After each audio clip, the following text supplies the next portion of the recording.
Voilà, je viens de rendre mon dernier uniforme.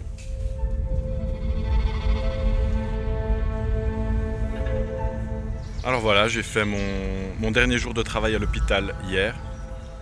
Et aujourd'hui, le 1er mai, je suis de retour à la caserne de Monteceneri, que j'ai quitté il y a 6 semaines maintenant. En quittant l'hôpital le dernier jour, j'ai pris avec moi ma visière de protection.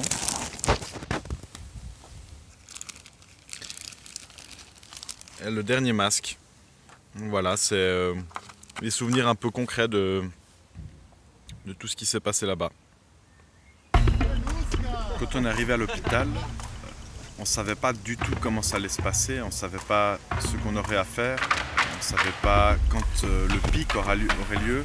Chaque jour, il y avait plus de patients, on devait se trouver une place dans des équipes qui étaient déjà chamboulées par la réorganisation pour faire face au Covid.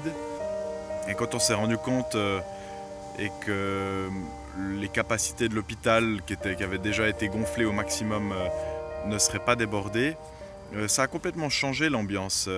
Il n'y avait pas toujours du travail pour tout le monde, tout le temps. J'avais un sentiment assez particulier, contradictoire, où en même temps très soulagé que tout soit bien passé, puis en même temps une sorte de sentiment de s'être préparé pour un événement qui a finalement pas eu lieu. Un autre élément que j'ai trouvé particulier à vivre, c'était de ne pas savoir quand on allait rentrer chez nous, d'être éloigné de sa maison pendant si longtemps,